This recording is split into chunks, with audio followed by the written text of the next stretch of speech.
Hey, Kerry, you got me? yeah, can you hear me? Holy cow, yeah, hold on a sec. Let me adjust my desk here so I'm in frame. You now hold the new PR for fastest interview join in the history of doing these interviews. Well, you gotta be timely when it comes to things, right? So, I appreciate that. That's fantastic. Well, again, thank you for making time to do this. We chatted yesterday. Um, I've got so many things I want to throw at you that I don't want to type the whole morning, so I try to be as efficient as possible. But give everybody a little bit of information about you. You're Kerry Smith, and you're part of the Linchpin community. You're in the medical community as well. But what's a bit of your medical background? yeah, so I'm a board certified family medicine physician, and I did a subspecialty in hospital medicine. So I'm a hospitalist. That's what I do for my job. Currently on a break, but um, sometimes I want to go back to work, very much so. And let's see, I finished residency in 2017. My fellowship was a year, so I've been doing this for the last 3 years now, strictly hospital medicine. And we chatted yesterday during the pre-interview, and you had to educate me on stuff that I just didn't know. So I'm going to make some assumptions that some of the listeners or viewers are a bit unaware of that as well. So you said you're a DO also, right, which is osteopathic medicine, and how do you Yeah. define that?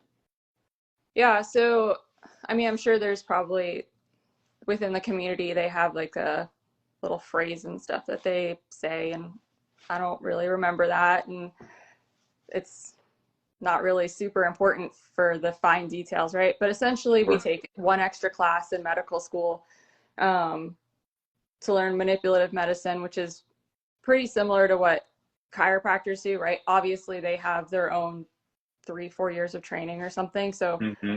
not everything, right? But your general principles of that. And then the DO, that degree really branched off of an MD. So it was somebody who said, I think we need to go about this in a different way. Instead of just looking at the system or saying, hey, you right there, you have appendicitis, we're going to take care of that, done. And really looking at the whole person and, you know, questioning how is this affecting them, right? You have Hmm. psychological issues that can crop up too with medical issues, and so really taking a step back and looking at the whole person for how things are affecting them. Makes perfect sense to me as to how things should be approached. And the other two things which we chatted about, I wasn't kind of sure of the differences as well. So what's the difference between family medicine and hospital medicine? So family medicine in the broadest sense is your little house on the prairie doctor, right? Your family doctor. You go to them as an adult. If you have a kid, you can bring your kids to them. As you get older and into your advanced years, you can still see them. If you were pregnant, you could see them and they'll deliver babies and things like that. Um, it's not so much that anymore within the United States, maybe abroad to a certain extent, they still have it. There are Hmm. pockets of that still, especially like we talked about in the Pacific Northwest, which is where I trained. There's a huge community of full spectrum family medicine. That's kind of the way we Right. refer to full spectrum family medicine. Okay. Um, One of my residency friends, he still does full spectrum in Utah. That's what he chose to do. I just talked to him yesterday, and I said, "Hey, I'm coming out to Park City to go skiing, and we have a really late flight." And he lives just a little bit south of Salt Lake, and can you catch up? I know it's during the week and you have work and stuff. And he said, "Well, I'm on OB call the night before, but let me see if I can change it." OB Wow. call. Don't put me on OB call right now. That's a terrible idea. Um, right? But he does that. Like that's what we both were trained to do, all of those things, and he just continued to practice that. Um, Previously, family medicine used to see patients in the clinic, but then they would also round in the hospital as well for if people were admitted to the hospital. And hospital medicine really is taking that rounding portion of people being sick in the hospital and saying this is a whole specialty in of itself. people are sick enough, there's enough population within the hospital setting to say you need just dedicated doctors in there taking care of them, who are always able to answer the nurses' calls, to go attend to patients. And because it's becoming so nuanced, you just need to have a bigger depth of knowledge specifically for that population. And so that's what I chose to do, is really go into that field rather than doing your typical family medicine. Out of curiosity, so you said, back in the old days, so to speak, the local doctor, the family medicine doctor also did the rounds in the hospital. They kind of pulled double duty. And Yeah. now things in the hospital, maybe I'm reading into too much. Are things in the hospital so bad and different now that they had to split and have the hospital medicine?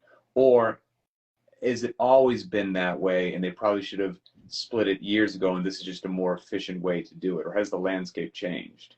No, I think you're right. The landscape has changed. Our knowledge base of how we treat conditions when they acutely decompensate, right? When things acutely change, has progressed, and how sick people get, the complexity of why they're in the hospital has worsened.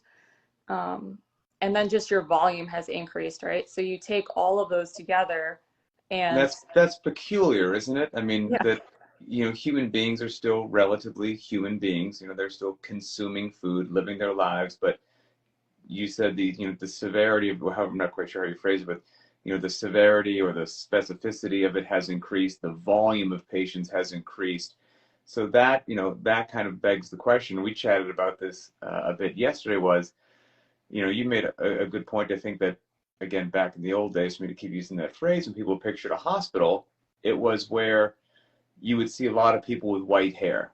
yeah, Grandma was in there because she broke her hip, and we hope that she doesn't get an infection or get pneumonia while she's in there, or what it happens to be. And now, if you stroll the hallways of hospitals, you're not just going to see white hair. And you, as somebody who lives it, I'm on the periphery, but you said you're going to see people in their 40s with heart failure or something of that nature, which I would think would be big news 30, 40 years ago as to why that was happening. So you're in the trenches. What's your take on the shift? How do, that's a big question, but how do we get here? yeah. So I think a lot of it's multifactorial, certainly, but a lot of it has to do with, especially in the United States, just how society is right now, right? We're pretty sedentary. We don't really get up and move around a lot. You have fast food on every corner and Right. readily available, right? I think if you were asked most college students, how do you cook? I don't think most of them really know, right? And at I one agree. point, you were taught things like that, and I don't really think that happens as much anymore. We have things readily available, right? Amazon is fantastic. You sit there and click, and Amazon Prime has something at your door in Right. 10 minutes, right? Similarly, you can do Uber Eats, and you get some really delicious food that's there immediately. That's Yes. terrible for you, whether you think And has been engineered to be like a drug when it hits your tongue. it's fantastic, isn't it? Like the most delicious thing ever. And then sometimes people work out, but a lot of times the mindset is going to be, well, I worked out so I can eat 3 cookies. Right. And It's now you funny you just say that, because negated it.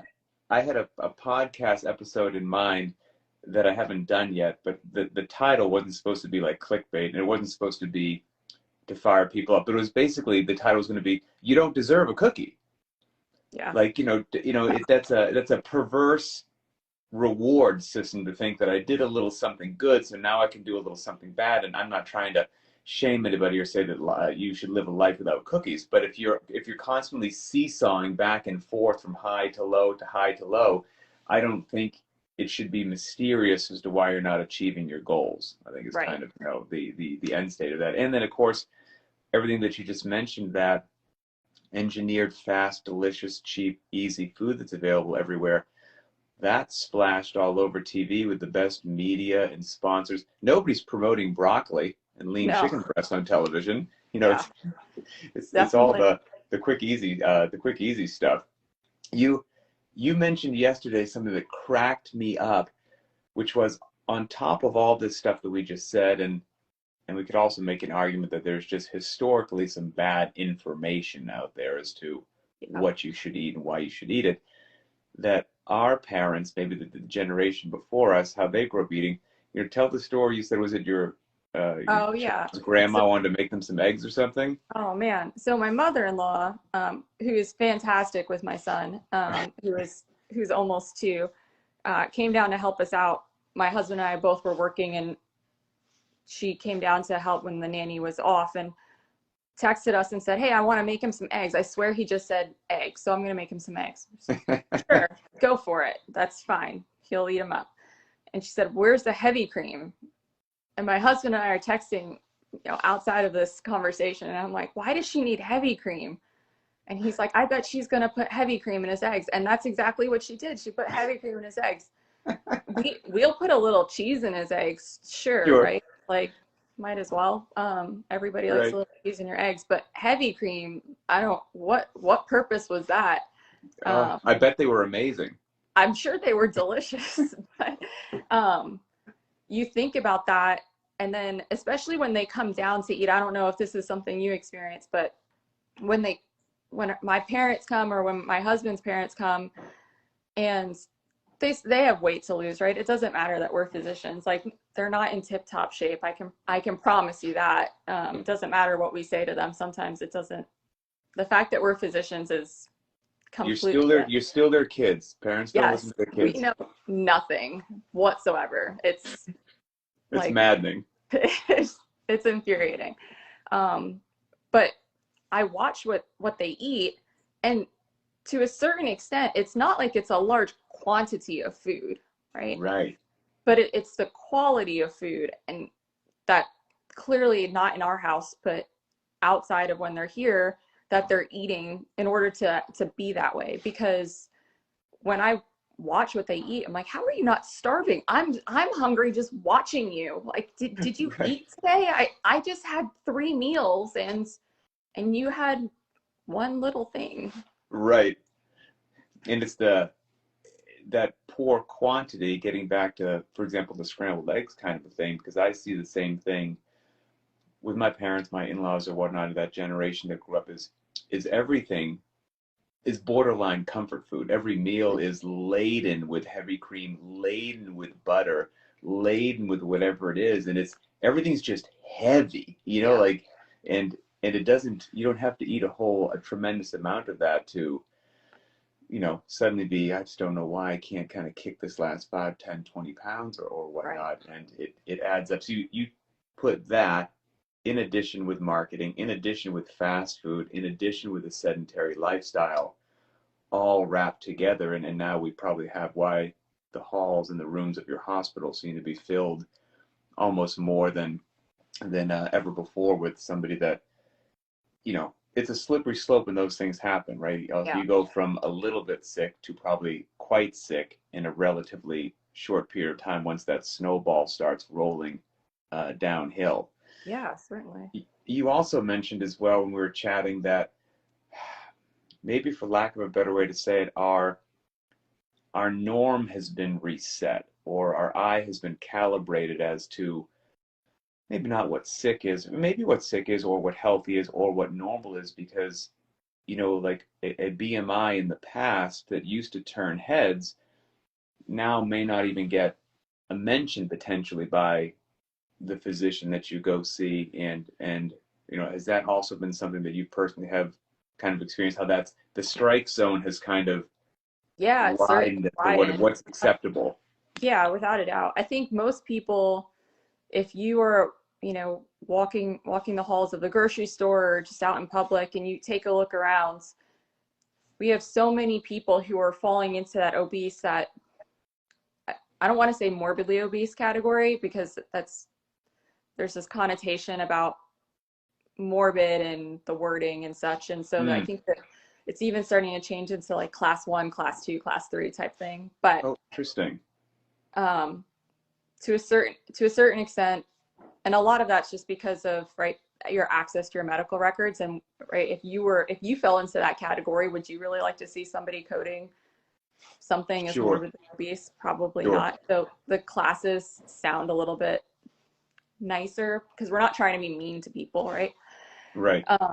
But because you have that large group of people who unfortunately fall into that category, your person who is overweight, so they're still not really ideal, maybe they're really close to it, right? They just have 10 pounds or something to lose, 15 pounds.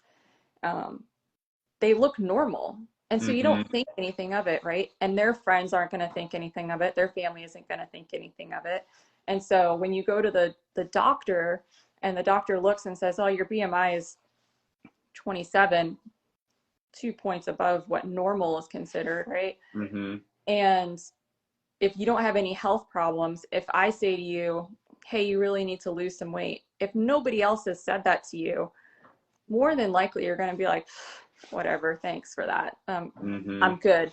But nobody else is saying that I have weight to lose or Right. that this is a problem or anything. And everything else is fine. I don't have high blood pressure. You're not telling me I have high cholesterol. My sugar is good.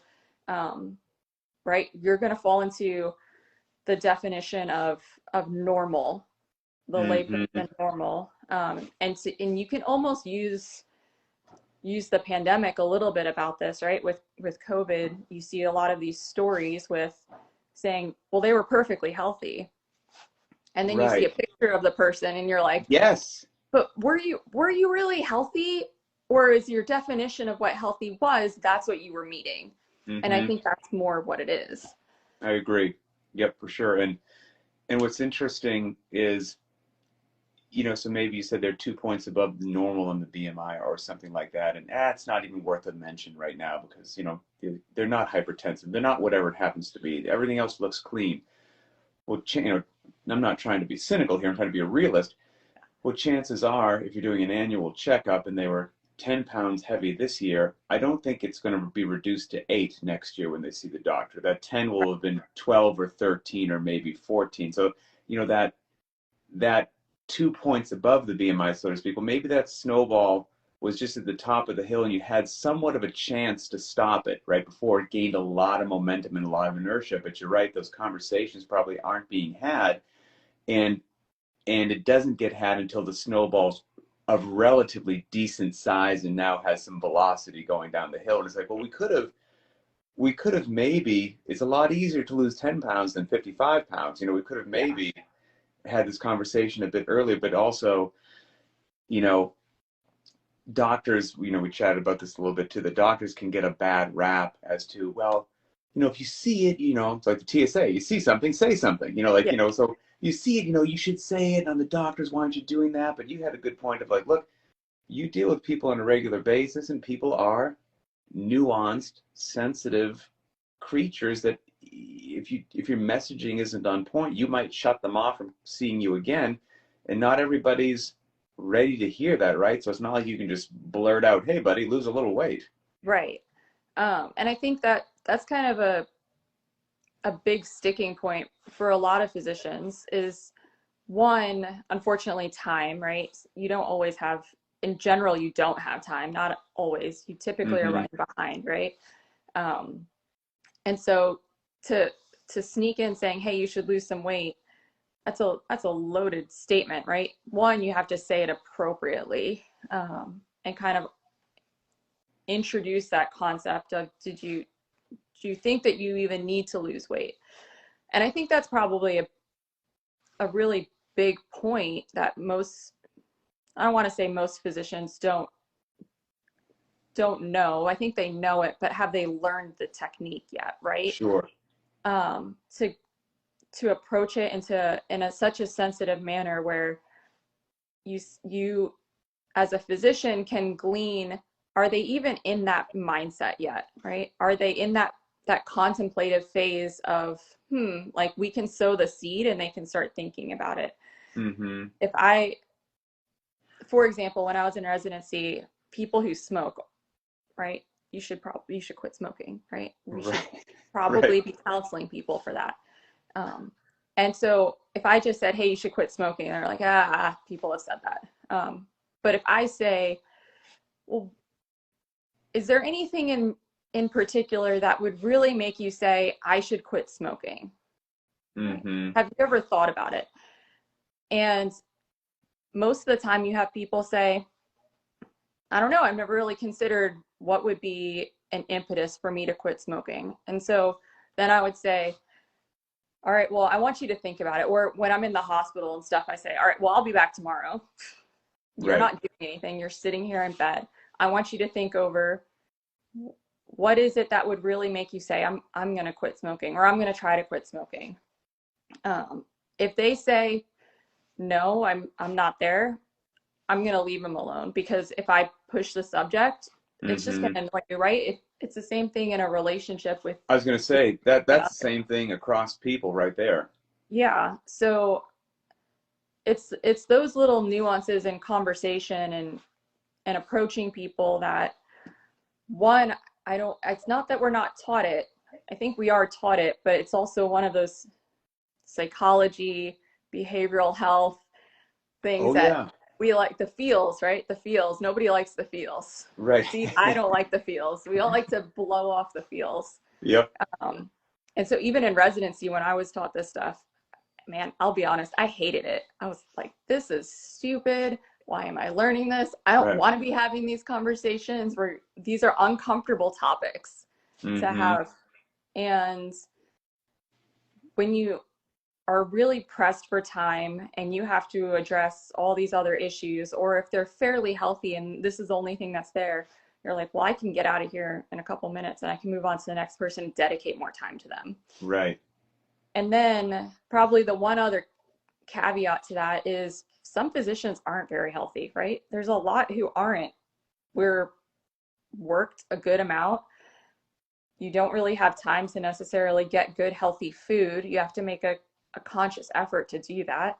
Mm-hmm. And especially in residency, with those work hours that you have, and then you have poor hospital food choices, or, especially the community lately has stepped up with donating food and such to the hospitals, especially like hospital workers and everything. Residents kind of live in that world, that hospital world. Free food. Heck yeah. Like Right. Right. resident pay is not very good. You're barely scraping by, and you have student loans. And so you're going to take free food, and you don't really care that it's not the best thing that you should be putting in your mouth right now. And Yep. that And like you compounds the said, rest of the you're stress. you're overworked. You don't have that much time. There's something laying there. You're probably just gonna grab it, keep walking, and stuff it in your face. And then go, right? So by the time you get out of residency, you might be a couple pounds over yourself. And then that's, unless you're actively trying, that's not going to back it up either. And Mm-hmm. so who am I if I'm overweight or if I'm obese as a physician? Who am I to tell you, hey, you should probably lose some pounds, right? It's going to be like Mm-hmm. pot meat kettle. Right. Don't be telling me to do this stuff if you can't do it yourself. You mentioned, what was it a second ago? The terminology, or the classification of morbidly obese, and maybe just still trying to identify. Doctors have to identify patients accurately so they can provide the appropriate care. So as cold as it sounds, like, people do need to be categorized in certain ways so they can receive the attention that they need. But it is also interesting, the other side, the emotional side of it, is how words affect language and messaging and people's emotions and all that. I should say, my wife just told me recently, she read something today that because of languaging and how messages and advertising are received, diet soda, there's some shift happening right now that diet soda, because I guess the word diet is not received well by millennials. That's literally what the article said, not my words. And so the product is going to be exactly the same. The contents of the can, exactly the same, but it's going to be called, instead of diet, Coke, Diet Pepsi, I think it's going to be zero sugar. That's going to be the new phraseology that's going to get into people's heads. They'll be Yeah. drinking the exact same product, but the phraseology will make them feel better about precisely the same decision. So there is this interesting, there's hard skills and soft skills, right? And there's this Yeah. interesting interplay of trying to deliver accurate information to people at large in a way that actually makes them receptive to hearing it so that you can do their job. There's a lot going on in the world of medicine that you guys have to juggle just to get it done. Yeah, and actually, it's about the diet thing. That is something that I don't typically do when I talk to patients. I don't tend to say the word diet much. I'll say Hmm. we need to talk about your diet, and by diet I mean your nutrition, because I'm Right. not telling you that you need to go on a quote unquote diet. You need to make a lifestyle change. Um, Agreed. Agreed. the, Yep. you and I understand what diet actually means, right? It's what you eat, Hmm. but everybody else takes that as I need to cut something out of my life.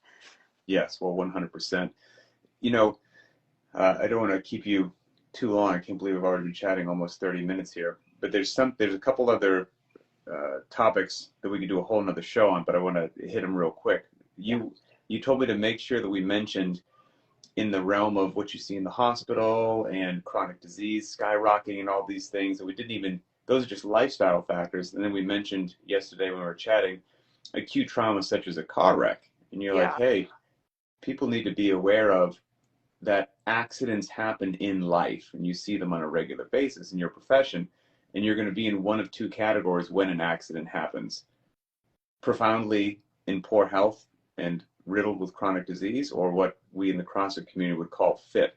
And and what have your eyes seen? What has your experience been when accidents befall those two categories of people?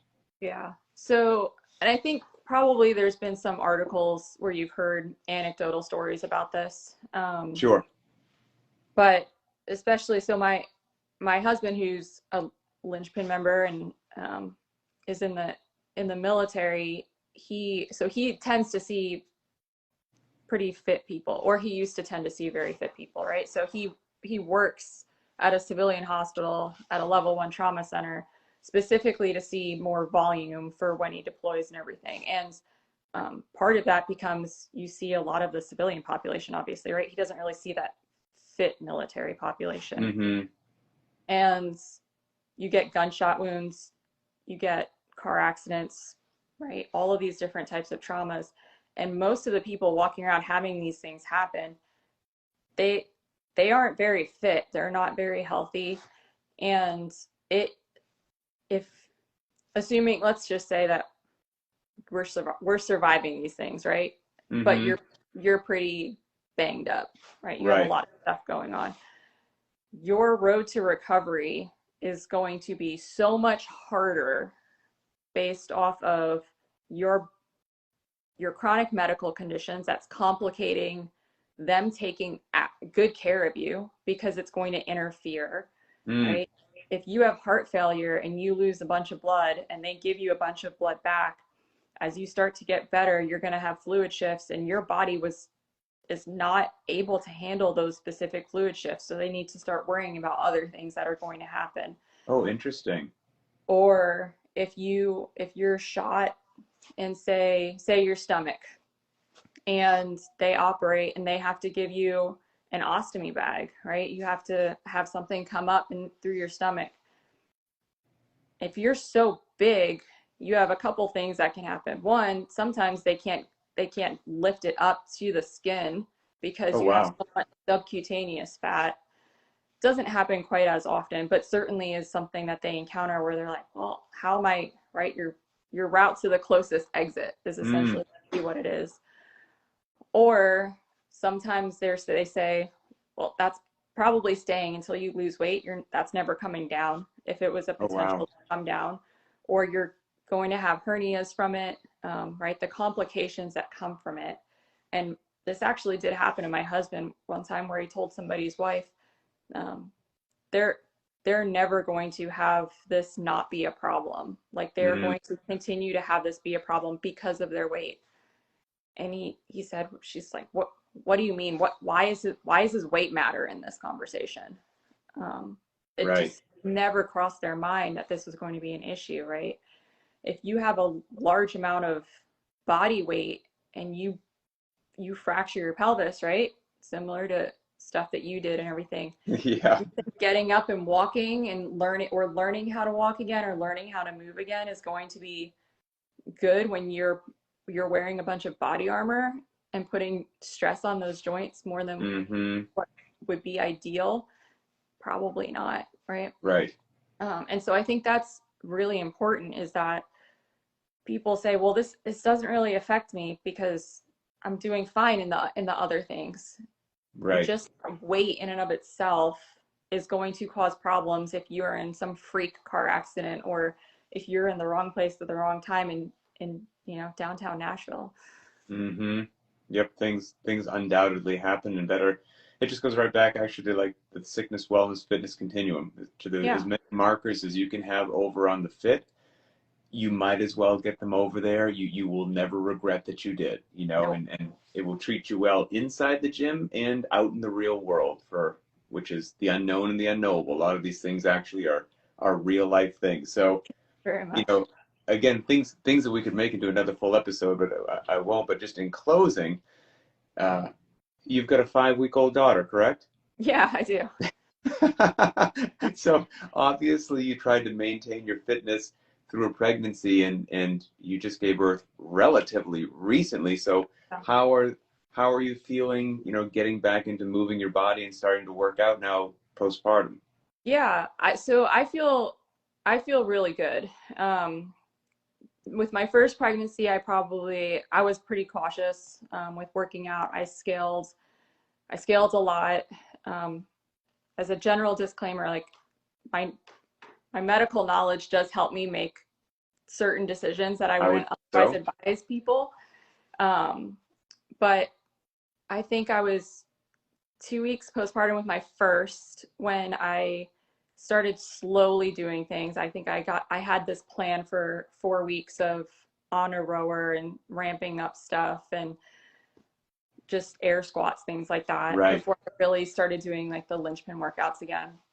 This pregnancy, I said to myself, I'm going to do what feels okay on my body. If it feels good, I'm going to do it. My first pregnancy, after about 16 weeks, jumping up on the pull-up bar, even for strict pull-ups, I was like, no, I can't do that. Hmm. This pregnancy, I did pull-ups my whole pregnancy. Oh wow. Felt good. Nice. It didn't bother me. Stomach felt good. I did them. Um, and running, things like that. So I was able to maintain pretty well throughout my pregnancy. And my plan had been, if I feel good, I'm going to start working out a week postpartum, based off of how my delivery went. And Sure. so that was my plan. It ended up being about 2 weeks. And that's only because my son got RSV a couple days before I delivered. Oh, So that's scary. I took a hit. um, I took a hit hard. And then my daughter, she got sick as well. Luckily, she did not get nearly as sick. I Good, think good. antibodies are fantastic things to pass on. So I That's so think that, scary with an infant. yes, yeah. And she did really well, but certainly I had my stethoscope out listening to her several times, being like, are you just all stuffy, or are you starting Mm-hmm. to get stuff in your chest? But yeah, she did well, luckily. But when I went back after 2 weeks. And it was because I was like, I need to do something. Like I had just started feeling better. And for my mental sanity and Yep. for even a little physical stuff, I was like, I need to do things. And so I scaled. I think I went back for 3 days a week. Then I did 4 days a week. Now I'm back to 5 days a week. And I still scale as things shift back. I'm not able to do the weight that even I was able to do when I was pregnant. Mm-hmm. Like those front squats the other day, man, I looked back and did those at 38 weeks pregnant, and that same weight felt terrible 5 weeks postpartum. I believe it. Yeah, they were nasty in general. I can't even imagine 5 weeks postpartum. Yeah, so I mean, there are some things obviously that still take time to come back, but I've been able to bounce back pretty quick. And yes, there's the whole you should wait 6 weeks postpartum quote unquote rule, but Hmm. a lot of that is just for general safety. And like I said, I that medical knowledge helps Right. for me because I can say, all right, I probably shouldn't do that versus like, no, this feels okay. I'm good to do this. I just need to be cautious and cognizant about things. Well, I'm very glad to hear that you're feeling good, feeling better each day or week that goes by, that Yeah, the kids are thanks. healthy. Yeah, And uh, I just genuinely, truly appreciate you and your husband as members of the community and what you're doing out just in the world, in the field of medicine. That's profoundly important. And I give both of you a sincere thanks for that as well. I yeah, appreciate your time and of course. Yeah, thanks for being open to this. I think it's a great, important conversation. I think people are going to get a lot out of it. yeah. No worries. Well, let me know if there's anything else that I can answer. If anything else crops up, I'm sure we can find time to talk more about certain topics if we need to. For sure. And maybe if somebody wants to send you a direct message on Instagram, maybe they've got I don't know, any sort of question about anything that we've popped up here, let people know what's your Instagram handle that they can find you at. Yeah, so it's Josh and Kerry Smith. It's all one word. Kerry is Kerry. Pretty simple. Perfect. All right, Josh and Kerry Smith on good old Instagram. And Kerry, I appreciate it. Tell your husband hello, and you guys have a good day. Yeah, you too.